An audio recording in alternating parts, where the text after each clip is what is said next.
প্ৰতিটো জাপিত যদি 10% মেটেলত যায় নহয় 90% মজুৰিত যায়। কোনো মেচিন ব্যৱহাৰ নহয়, আমি চব হাতেৰে কৰোঁ। এইবিলাক দাও বা কটাৰী তেনেকুৱা আমি ব্যৱহাৰ কৰোঁ।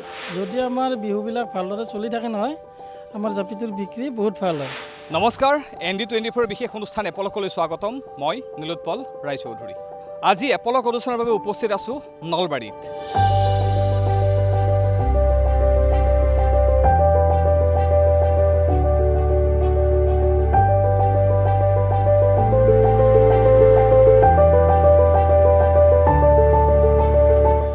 আজি মোৰ অনুষ্ঠানৰ বিষয় হৈছে জাপি।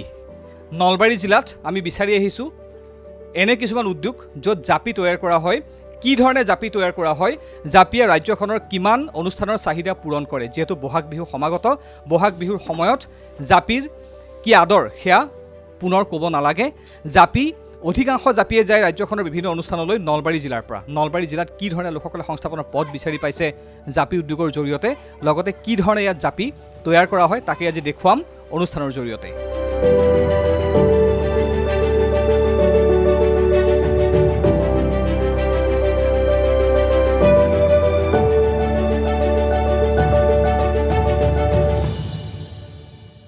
নলবাৰী জিলাৰ বিভিন্ন স্থানত বহু লোক জড়িত হৈ আছে জাপি শিল্পৰ সৈতে। তেনে এগৰাকী জাপি শিল্পীৰ সৈতে বৰ্তমান উপস্থিত আছোঁ মই নলবাৰী চহৰৰ সমীপৱৰ্তী মুকুচি গাঁৱত। তেখেত মোৰ সৈতে আছে। আপোনাক স্বাগতম জনাইছোঁ অনুষ্ঠান এপলকলৈ। আপোনাৰ নামটো প্ৰথমে জানিব বিচাৰিম। ৰমজান আলী। ৰমজান আলী, আপুনি জাপি শিল্পৰ সৈতে জড়িত হৈ আছে। আপোনাৰ বেলেগ উপাৰ্জনৰ পথো আছে নে অকল আপুনি জাপি নিৰ্মাণ কৰিয়েই উপাৰ্জনৰ পথ বাছি লৈছে? মই জাপিয়ে কৰোঁ, আজি প্ৰায় 20 বছৰেই হ'ল এই জাপিৰ লগত জড়িত মই। আপুনি 20 বছৰ ধৰি জাপি শিল্পৰ লগত জড়িত হৈ জাপি নিৰ্মাণ কাৰ্যত আপুনি বৰ্তমান জড়িত কৰিছে নিজক। আমি এওঁৰ সৈতে কথা পতাৰ পূৰ্বে কিছু দৃশ্য দেখুওৱাৰ চেষ্টা কৰিছোঁ। কেমেৰাত থকা পৰাগে দেখুৱাব।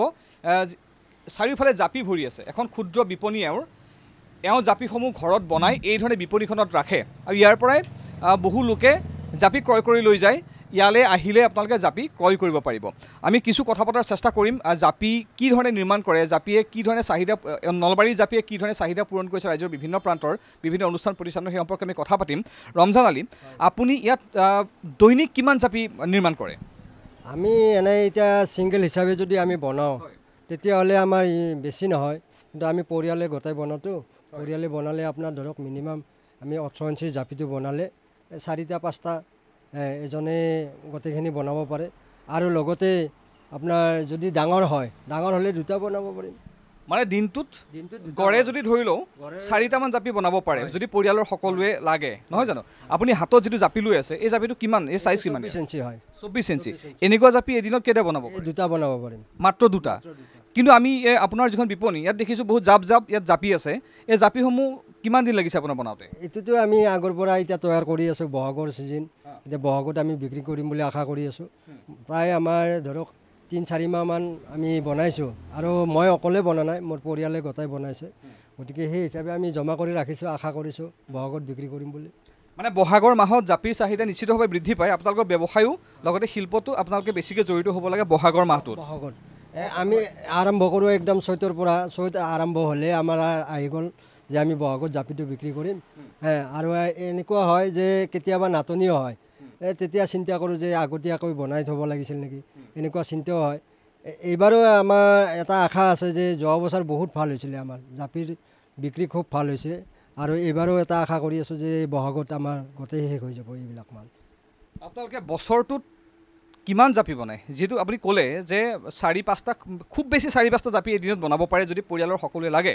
কিন্তু বছৰটোত এটা যদি আনুমানিক হিচাপ দিয়ে, বছৰটোত 1000 ঘৰত হওক, লাখৰ ঘৰত হওক, কিমান জাপি আপুনি উৎপাদন কৰে? একচুৱেলি জাপিটো যদি আমি অকলে বনাব যাওঁ তেতিয়াহ'লে আপোনাৰ কিমান হ'ব? বছৰত আপোনাৰ হয় যদি মাহত আপোনাৰ ধৰক 3-12 বা 40টা হয় ডাঙৰ জাপি। কিন্তু ডাঙৰ জাপি এনি টাইম বিক্ৰী নকৰোঁ, সৰু জাপিও বিক্ৰী কৰোঁ। সেই হিচাপে আমাৰ ঘৰ এতিয়া আমি ধৰক মই ইয়াতে জাপি ৰাখিছোঁ প্ৰায় 1000-2000 মান জাপি ৰাখিছোঁ। আৰু গোটেই পৰিয়ালটো বনালে অলপ বেছি হয়। গতিকে গড় যদি হিচাপ কৰোঁ আমাৰ মাহত মোটামুটি 200 জাপি বা 100 জাপি। আৰু মাজতে আমি 3 মাহমান বহি থাকিব লাগে, ঘৰত বহি থাকিব লাগে। বাৰিষাৰ সময়, তেতিয়া বাঁহবিলাক বেয়া হৈ যায়, ক'লা পৰে। ক'লা পৰিলেতো আমি জাপিটো বনাব নোৱাৰিম। গতিকে 3 মাহমান আমি ঘৰত বহি থাকোঁ, বাকী এনে 9 মাহমান আমি আৰু জাপি তৈয়াৰ কৰি থাকোঁ। বহাগ মাহত আপোনাৰ জাপি কিমান বিক্ৰী হয় আৰু ইয়াৰ পৰা জাপি ক'ৰ পৰা মানুহে নিব আহে বা আপোনাৰ জাপি কোন কোন স্থানলৈ যায় বহাগত যিহেতু বহাগত প্ৰতিদিনেই প্ৰতিটো স্থানতেই বহাগ বিহুৰ বিভিন্ন অনুষ্ঠান পতা হয় বিভিন্ন অনুষ্ঠান প্ৰতিষ্ঠান হয় সম্বৰ্ধনাৰ কামত জাপি ব্যৱহাৰ কৰা হয় পুৰস্কাৰৰ নামত জাপি ব্যৱহাৰ কৰা হয় বিভিন্ন সন্মানজনক পদক্ষেপ ল'বলৈ জাপি ব্যৱহাৰ কৰা হয় এই তেনে ক্ষেত্ৰত কিমান জাপি বহাগ মাহটোত আপোনাৰ ইয়াৰ পৰা যায় এতিয়া ধৰকচোন আমাৰ জাপিটোতো সন্মানীয় বস্তু জাপিটো আজিকালি সম্বৰ্ধনাৰ কাৰণে মাছ বিহুটো হৈছে চবকে লাগে গতিকে বহাগত আৰু নাচনীৰ কাৰণেও লাগে গতিকে বহাগত আমাৰ যিখিনি জাপি মোটামুটি প্ৰায় 1-2 হাজাৰ জাপি আমাৰ মোৰ ফালৰ পৰা গুচি যায় মানে বহাগ মাহটোত আপোনাৰ বিপণীৰ পৰা 1-2 হাজাৰ জাপি বিক্ৰী হয় আৰু আপোনাৰ বেলেগ মাহত বহাগ মাহক বাদ দি ৰঙালী বিহুক বাদ দি কেতিয়া বেছি জাপিৰ চাহিদা থাকে আৰম্ভণি হয় আমাৰ দুৰ্গা পূজাৰ পৰা দুৰ্গা পূজা ফাৰ্ষ্ট আমাৰ দুৰ্গা পূজাত সম্বৰ্ধনাৰ কাৰণে নিয়ে গতিকে দুৰ্গা পূজাৰ পৰা আমাৰ একদম আপ টু বহাগৰ শেষলৈকে আগতেতো আমাৰ জেঠৰ মাহতো বিক্ৰী হৈছিলে এতিয়া জেঠত অলপ কম বিক্ৰী হৈছে কাৰণ যোৱা বছৰ জেঠত তেনেকুৱা বিহু হোৱা নাই বহাগী বিদায়বিলাক বহাগতে হৈছে আগতে জেঠৰ লাষ্টত গ'লে বহাগী বিদায় আছিলে এতিয়া এইবাৰো ভাবিছোঁ আৰু জেঠৰ মাহলৈকে আছোঁ তাৰে পিছৰ পৰা 2 মাহমান 3 মাহমান থাকিব লাগিব ঘৰত এনে এতিয়া অকণমান জাপিটোৰ বিষয়ে জানিম আমি আপুনি জাপিটো খুব সুন্দৰকৈ বনায় আমি দেখুৱাই আছোঁ কেমেৰাত এটা ৰঙীন জাপি এটা কিন্তু ৰঙীন জাপিটো হোৱাৰ পূৰ্বে নিশ্চিতভাৱে এনেকুৱা এটা ৰূপত জাপিটো আহে নহয় জানো যদিও ইয়াত কাপোৰ লগোৱা হৈছে কিন্তু জাপিটো এই ধৰণে জাপি হয় তাৰ পাছত জাপিটো সজোৱা হয় এই ধৰণে ৰং বিৰঙৰ এটা জাপিটো নিৰ্মাণৰ জাপি এটা তৈয়াৰ কৰাৰ প্ৰথম পদক্ষেপটো কি আৰম্ভণিতে আমি বাৰীত বাঁহ কাটিব লাগিল বাঁহ কাটি আমি কোনো মেচিন ব্যৱহাৰ নহয় আমি চব হাতেৰে কৰোঁ এইবিলাক দাও বা কটাৰী তেনেকুৱা আমি ব্যৱহাৰ কৰোঁ এই দৈবিলাক তুলি ল'ব লাগে এই দৈবিলাক তুলি লৈ পেলাই প্ৰথম আপোনাৰ ধৰক এই খলপটো আমাৰ এইটো বনা যায় তাৰে পিছত আপোনাৰ ধৰক পিছফালে এটা আছে খলপ এইটো বনা যায় এইবিলাক কৰিব লাগিল তাৰপিছত আপোনাৰ টকোপাত আনিব লাগিল টকোপাতৰতো এতিয়া অভাৱেই টকোপাত আগতে বহুত আছিলে এতিয়া নাই তাৰ মাজতে অকণমান দেখাবলৈ বিচাৰিছোঁ যে জাপিটো বনাওঁতে এওঁ যিখিনি কথা বুজাই দিলে যে টেকনিকেলি প্ৰপাৰলি আমি ক'ব নোৱাৰিলেও বাঁহডাল কাটি আনি এই ধৰণে যিসমূহ শলা দেখিছে সৰু সৰু পৰাকে অকণমান জুম কৰি দেখুৱাব এই যিসমূহ সৰু সৰু শলা ইয়াত বা শলা গাঁঠি খুব সুন্দৰকৈ বৈ পেলাই জাপিটো তৈয়াৰ কৰা হৈছে পিছফালেও চাওক এয়া বাঁহৰ শলা কাটি ইয়াত খুব ধুনীয়াকৈ তৈয়াৰ কৰা হৈছে জাপিটো যথেষ্ট কষ্টকৰ কাম এইকাৰণে কষ্টকৰ আজিকালি প্ৰযুক্তিবিদ্যাৰ দিনত বিভিন্ন মেচিন উপলব্ধ হৈছে যি বস্তুৱে বনাওক মেচিনত দি দিয়ক এটা জাপি বনাই লওক তাৰ পৰা হাজাৰটা জাপি মিনিটত ওলাই যাব কিন্তু এওঁলোকে মেচিন ব্যৱহাৰ নকৰে হাতেৰে বনায় নহয় জানো এওঁলোকে হাতেৰে এই ধৰণে হাজাৰ হাজাৰ জাপি বনায় আৰু সেইকাৰণে এদিনত মাত্ৰ 4-5টা জাপিহে এওঁলোকে বনাব পাৰে প্ৰতি ঘৰ লোকে কিন্তু মেচিন হোৱা হ'লে আপুনি চিন্তা কৰক এটা জাপি যদি ফ্ৰেমত দি বনাই লয় তাৰ পৰা মিনিটত কমেও 100টা জাপি ওলোৱাৰো ব্যৱস্থা আজিৰ যুগত আছে কিন্তু তাৰ পৰিৱৰ্তে এই থলুৱা লোকসকলে জাপি নিৰ্মাণ কৰি আছে হাতেৰে আৰু হাতেৰে নিৰ্মাণ কৰা জাপি এয়া যাৰ বাবে সমাদৰ আছে অসমত জাপিৰ কেৱল অসমতেই নহয় দেশ বিদেশত সমাদৰ লাভ কৰিছে জাপিয়ে আৰু শেহতীয়াকৈ জাপিয়ে লাভ কৰিছে অসমৰ জাপিয়ে লাভ কৰিছে GI টেগ অৰ্থাৎ জিঅ'গ্ৰাফিকেল ইণ্ডিকেশ্যন টেগ লাভ কৰিছে অৰ্থাৎ এই ধৰণৰ জাপি দেখিলেই বিদেশতো মানুহে ক'ব যে অসমৰ জাপি ইতিমধ্যে স্বীকৃতি লাভ কৰিছে GI টেগ প্ৰাপ্ত এই সামগ্ৰীবিধে সকলোৱে জানেই জাপি 12বিধ সামগ্ৰীয়ে GI টেগ পাইছে তাৰ ভিতৰত অন্যতম হৈছে জাপি এতিয়া এই জাপিৰ আপুনি এটা কথা কৈ আছে টকৌপাত পিছফালে টকৌপাত লগোৱা হৈছে ইয়াত টকৌপাত দি পেলাই জাপিটো ইয়াৰ শ্বেপটো দিয়া হয় বাঁহৰ শলাৰ সহায়ত এই টকৌপাত ইয়াত উপলব্ধ হয় জানো কাৰণ উজনি অসমৰ ফালে বা অৰুণাচলৰ পাহাৰত টকৌপাত পোৱা যায় ইয়াত টকৌপাত পোৱা যায়নে টকৌপাতটো আমাৰ ঘৰ আছিলে আগতে এতিয়া কি হ'ল গছবিলাক মানে ডাঙৰ হৈ গৈছে ডাঙৰ গছৰ তাৰমানে পাতটো ভাল নহয় সেইটো মানে বুঢ়া গাছ বুলি কয় আৰু এতিয়া আৰম্ভ কৰিছে 2-এজনে তাৰমানে তিনিচুকীয়াৰ পৰা অনা আৰম্ভ কৰিছে কিন্তু তিনিচুকীয়াৰ যিটো পাত সেইটো মতা পাতৰ আমাৰ এটা অসুবিধা হয় জাপিটোৰ বেছি ফিনিচিঙো নাহে আৰু বনাওঁতে অলপ অসুবিধা হয় গতিকে ইয়াত যিমানখিনি প্ৰয়োজন টকৌপাতৰ সেইখিনি কিন্তু লাহে লাহে নাটনি হৈ আছে আপোনালোকে এতিয়া টকৌপাত আমদানি কৰিবলগীয়া হৈছে তিনিচুকীয়াৰ পৰা নহয় জানো তাৰ পৰা আহোঁতে কি ধৰণে আপোনালোকে ট্ৰান্সপৰ্টেশ্যনটো কি ধৰণে হয় আপোনাৰ ছুপাৰত আহি আছে নাইট ছুপাৰত আহি আপোনালোকে অৰ্ডাৰ কৰে হয় অৰ্ডাৰ কৰোঁ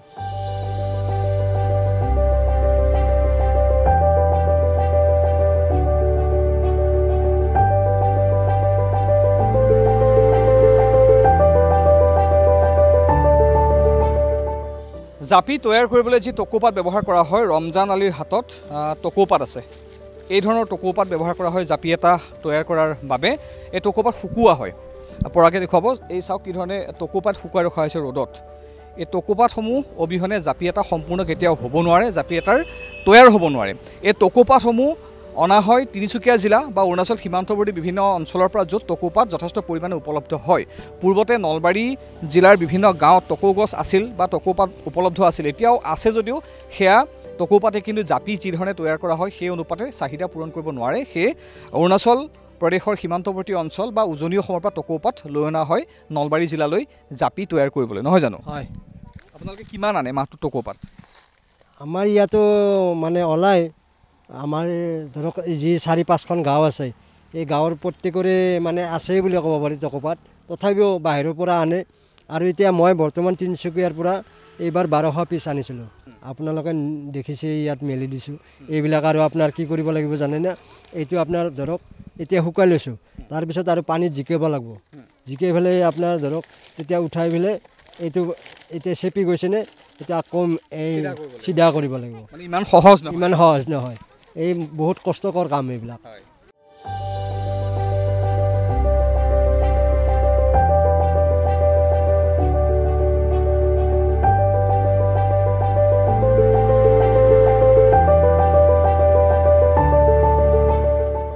উপস্থিত আছোঁ নলবাৰী জিলাৰ দীঘেলী অঞ্চলত। নলবাৰী জিলাৰ বহু সংখ্যক লোক প্ৰায় 1000-ৰ পৰা 1500 লোক জড়িত হৈ আছে জাপি নিৰ্মাণ শিল্পৰ সৈতে আৰু প্ৰায় 6-7খন গাঁৱত নিৰ্মাণ কৰা হয় জাপি।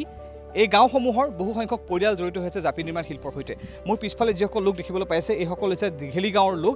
এওঁলোকে এই ধৰণে প্ৰতিদিনে ব্যস্ত হোৱা দেখিবলৈ পোৱা গৈছে জাপি নিৰ্মাণ কাৰ্যৰ সৈতে। এওঁলোকৰ স্বাৱলম্বিতাৰ পথ একমাত্ৰ জাপি তৈয়াৰ কৰাই। এই অঞ্চলৰ পৰা এওঁলোকে জাপি তৈয়াৰ কৰি অসমৰ বিভিন্ন স্থানলৈ জাপি পঠিয়াই বিভিন্ন অঞ্চলত আয়োজন কৰা অনুষ্ঠানত জাপিয়ে সুস্থ বৃদ্ধি কৰে, চাহিদা পূৰণ কৰে। এগৰাকী ব্যক্তি আছে জাপি শিল্পৰ সৈতে জড়িত, তেওঁৰ সৈতে কথা পতাৰ চেষ্টা কৰিম। আপুনি অকণমান উঠি দিলে ভাল হ'ব। হয়, আপোনাৰ নাম? মোৰ নাম শ্ৰী অনিল কলিতা। অনিল কলিতা, আপুনি জাপি শিল্পৰ সৈতে কেতিয়াৰ পৰা জড়িত হৈ আছে? প্ৰায় 45 বছৰ ধৰি। 45 বছৰ আপুনি জাপি নিৰ্মাণ কৰি আছে। এই বছৰ কিমান জাপি নিৰ্মাণ কৰিছে? যিহেতু বিহু আহি আছে, কেইটামান দিন আছে বিহুলৈ আৰু। এইটো আচলতে হেৰি আপোনাৰ মান্থলি ৱাইজত 200 জাপি হয় এক মাহত। যিহেতু ইনকাম চ'ৰ্চ যিহেতু জাপিয়ে, অকল জাপিয়ে, গতিকে তাৰে ওপৰত ফেমিলিটো মেইনটেইন হয়নে, গতিকে সেইটো কৰিবই লাগিব। আপোনালোকে কেতিয়াৰ পৰা মানে ব্যস্ত হয়? ৰাতিপুৱাৰ পৰা ব্যস্ত হয় জাপি নিৰ্মাণ? ৰাতিপুৱা 6টাৰ পৰা ৰাতি 9টালৈ। আপোনাৰ সৈতে কথা পাতিম। এগৰাকী যুৱক আছে, তেওঁ এটা জাপিৰ পূৰ্ণতা দি আছে। জাপিটো হৈছে সম্পূৰ্ণ। জাপিটো সম্পূৰ্ণ হ'ব কিমান সময় লাগিব আৰু? এতিয়া বৰ্তমান আমাৰ এইটো লাষ্ট ফিনিচিং কাম, খপাটো লগোৱাটো লাষ্ট ফিনিচিং কাম। খপাটো হোৱাৰ পিছত হৈ গ'ল। দিনটোত কিমান জাপি তৈয়াৰ কৰা? এতিয়া চাব, আমি ষ্টেপ বাই ষ্টেপ কৰা যায়। আজি প্ৰথম ষ্টেপটোত আমি কাণটো বান্ধি লওঁ, ছেকেণ্ড ষ্টেপটোত কাণটো কাটি খুহি দিওঁ, থাৰ্ড ষ্টেপটোত পাতিবিলাক মাৰি দিওঁ, ফ'ৰ্থ ষ্টেপটোত লেজ মাৰোঁ। মানে একেদিনে বস্তুটো নকৰোঁ, ষ্টেপ বাই ষ্টেপ কৰোঁ। ষ্টেপ বাই ষ্টেপ জাপি নিৰ্মাণ কৰা হয়, নহয় জানো? কষ্ট আছে যথেষ্ট কামটোত। হয়, আৰু এগৰাকী লোক আছে, আমি ইফালে হোৱাৰ চেষ্টা কৰিম। তেওঁ এটা খুব ধুনীয়াকৈ জাপি এটা ইয়াত বনাই আছে। এই ধৰণে বাঁহেৰে ফ্ৰেমটো বনাই লোৱাৰ পাছত টকৌপাতৰ সৈতে টকৌপাতেৰে খুব সুন্দৰকৈ জাপিটো ইয়াত আকাৰ দিয়া হৈছে আৰু এই ধৰণে জাপি এটা পূৰ্ণতা লাভ কৰিব। আপোনাৰ নাম? ভৱেশ কলিতা। স্বাগতম জনাইছোঁ অনুষ্ঠানলৈ। জাপি শিল্পৰ সৈতে কেতিয়াৰ পৰা জড়িত আপুনি? জাপি শিল্পৰ পৰা জাপিটো আমাৰ আজো ককাহঁতৰ দিনৰ পৰা চলি আছে। আমি পৰম্পৰা হিচাপে কৰি আছোঁ। মোৰ আগত মোৰ দেউতাই কৰিছিলে, এতিয়া আমি চাই আছোঁ। পঢ়া শুনা কৰাৰ মাজতে এইবিলাক কৰি আছিলোঁ। বৰ্তমান পঢ়া শুনা যিখিনিলৈকে পঢ়িছোঁ, তাৰপিছত আমি কামটো নিগাজিকৈ লাগিছোঁ। পঢ়ি থকা সময়তো আমি জাপিৰ কামবিলাক কৰিছিলোঁ, জাপি বনাইছিলোঁ। এতিয়াতো জাপিত নিগাজিভাৱে একদম মেইন কাম আমাৰ জাপিটোৱে বনোৱা কাম। জাপি বনোৱা কামত আমি লাগি আছোঁ। যিহেতু বিহু আহি আছে, বিহুৰ প্ৰতিখন অনুষ্ঠানত জাপি লাগিবই। সম্বৰ্ধনা জনোৱাৰ পৰা, পুৰস্কাৰ দিয়াৰ পৰা বা মঞ্চ সজোৱাৰ পৰা জাপিৰ যথেষ্ট প্ৰয়োজন আছে বা যথেষ্ট জাপিৰ যোগান আপোনালোকে ধৰিবলগীয়া হয়। অসমৰ কোন কোন প্ৰান্তলৈ আপোনালোকে ইয়াৰ পৰা জাপি পঠিয়ায়? অসমৰ প্ৰায় ডিষ্ট্ৰিক্টতে আমাৰ ইয়াৰ পৰা জাপি আমি নিজেও দিওঁ, আমাৰ পৰা বেপাৰী লৈ যায়, আমি কিছুমান নিগমত আমি ছাপ্লাই কৰোঁ, তেনেকৈও গুচি যায়। অসমৰ লগতে অসমৰ বাহিৰতো গুচি যায়। য'ত আৰু আমাৰ অসমীয়া মানুহখিনি আছে, আমাৰ ভাৰতৰ বাহিৰতো কেইবছৰমানৰ পৰা জাপিবিলাক গৈছে, য'ত আমাৰ প্ৰবাসী অসমীয়াবিলাক থাকে তালৈকে গৈছে। বিহুৰ সময়ত যিহেতু জাপিটো বিহু ডেন্সৰ লগত এটা জাপি জড়িত হয়, বিহু ডেন্সৰ লগত, সেই সংক্ৰান্তত জাপিটো আমাৰ যায় আৰু বিভিন্ন ঠাইত।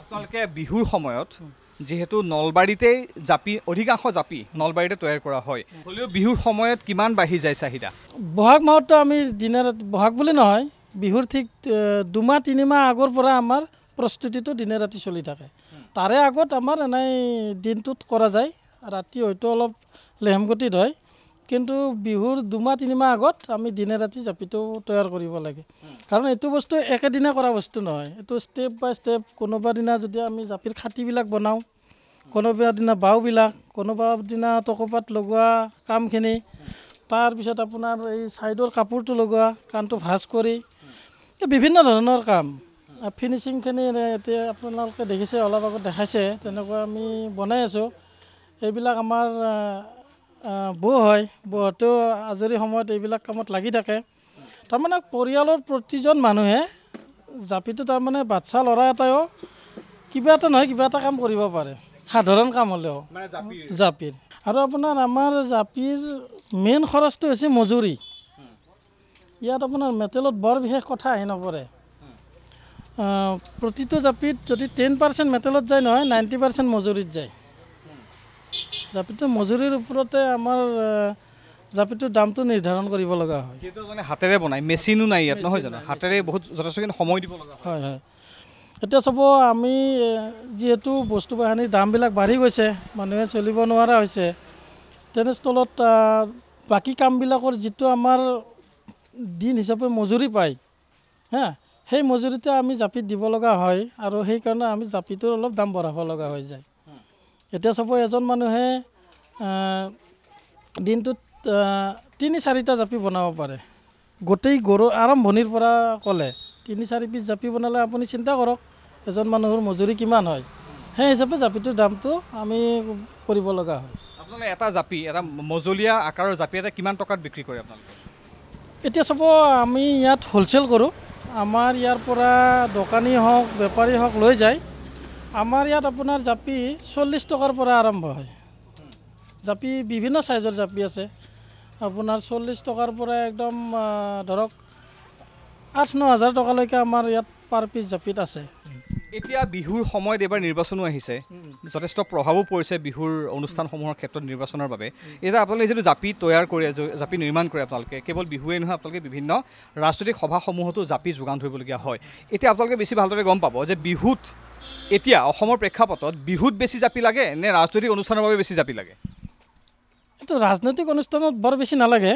বিহুত হায়েষ্ট লাগে মেইনলি বিহুতে চলে যদি আমাৰ বিহুবিলাক ভালদৰে চলি থাকে নহয় আমাৰ জাপিটোৰ বিক্ৰী বহুত ভাল হয় যদি বিহু অনুষ্ঠান নহয় তেতিয়াহ'লে আমাৰ জাপিৰ বিক্ৰীটো কমি যায় যদি সংস্কৃতি জীয়াই থাকে জাপি তেতিয়াই জীয়াই থাকিব নহয় জানো নহ'লে অস্তিত্বৰ সংকট আহিব এতিয়া চাব সেইটো যিহেতু আমাৰ বিহুৱে সংস্কৃতি বিহুৰ যদি আমাৰ চলি থাকে জাপিটোৰ আমাৰ মাৰ্কেটটো ভাল হয় বিহু বন্ধ হ'লে আমাৰ মাৰ্কেটটো বেয়া হৈ যায় লকডাউনৰ সময়ত আমাৰ যিহেতু বিহু কোনো অনুষ্ঠানে চলা নাই তেতিয়াতো আমাৰ এই মোটামুটি 4-5খন গাঁৱৰ মানুহৰ অৱস্থা একেবাৰে বেয়া হৈছিলে আপোনাৰ খাবলৈকে ধৰক খাদ্য নোপোৱাৰ নিচিনা হৈছিলে সেই সময়ত আপুনি যিহেতু বহুত বছৰ ধৰি জাপি শিল্পৰ সৈতে জড়িত হৈ আছে এই তেতিয়াৰ আপুনি যেতিয়া আৰম্ভণিতে জাপি শিল্পৰ সৈতে জড়িত হৈছিল তেতিয়াৰ সময় আৰু এতিয়াৰ সময়খিনিৰ মাজত পাৰ্থক্য কি মানে জাপি চাহিদাৰ অসমত জাপিৰ চাহিদা কমিছে নে বাঢ়িছে জাপিৰ চাহিদা বাঢ়িছে আগত কৰি